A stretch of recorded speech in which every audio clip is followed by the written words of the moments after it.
Just as the clay is in the potter's hands, so you are in my hands అని దేవుడు Israel ప్రజలతో చెప్తున్నాడు. అది ఇర్మియాకి చూపిస్తున్నాడు దేవుడు అక్కడ. ఈ ఇజ్రాయెల్ ప్రజలు ఏమనుకుంటున్నారంటే దేవుడు లేడు, దేవుడు మాకు అవసరం లేదు, దే హ్యావ్ ఫర్గాటన్ గాడ్ అన్నమాట. ఏ విధంగా? వాళ్ళు ఒక ఐడల్ వర్షిప్ తట్టు తిరిగి, పేగన్ గాడ్స్ తట్టు తిరిగి స్టార్టెడ్ విగ్రహారాధన చేస్తూ దేవుడిని మర్చిపోయారనమాట. ఇలా మర్చిపోయినప్పుడు దెన్ దేవుడు ఇక్కడ ఇర్మియా ద్వారా చూపిస్తున్నాడు, ఏ విధంగా అయితే కుమ్మరి చేతిలో ఆ జిగట మన్ను ఎలా ఉంటుందో మీరు కూడా నా చేతిలో అలా ఉన్నారు. So he is a potter, we are is clay. మనం అనుకుంటాం ఇక్కడ దేవుడు ప్రశ్న వేశాడు, ఇజ్రాయేలు వారలారా, ఈ కుమ్మరి మంటికి చేసినట్టు నేను మీకు చేయలేనా? ఎవరు అంటున్నాడు ఇక్కడ? దేవుడు.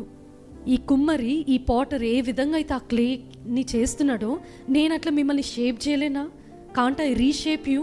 Can't I make you again అని దేవుడు ఆ ప్రశ్న ఇస్తే, can we answer anything against the lord? No, we can't. He is a sovereign God. Isaiah chapter 45 verse 9. What are you making అని క్లే ఆ జిగటం మన్ను కుమ్మరిని అనగలుగుతుందా? ఏం చేస్తున్నావు నన్ను అని.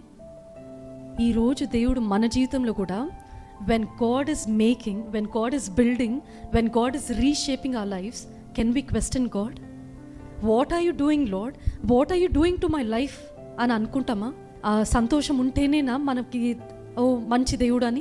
మరి అదే దేవుడు కష్టాలు ఇచ్చినప్పుడు మట్టి నుంచే తీయబడ్డాం, మట్టిలోకి వెళ్ళిపోతాం.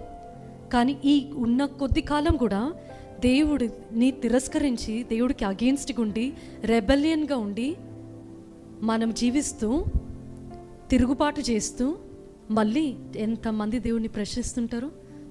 ఐ నో కొంతమంది they will go through tragedies. వాళ్ళకి అటువంటి సమయంలో some people they question God. ఎందుకు దేవుడు ఎక్కడున్నాడు? ఉంటే ఎందుకు ఇది జరుగుతుంది?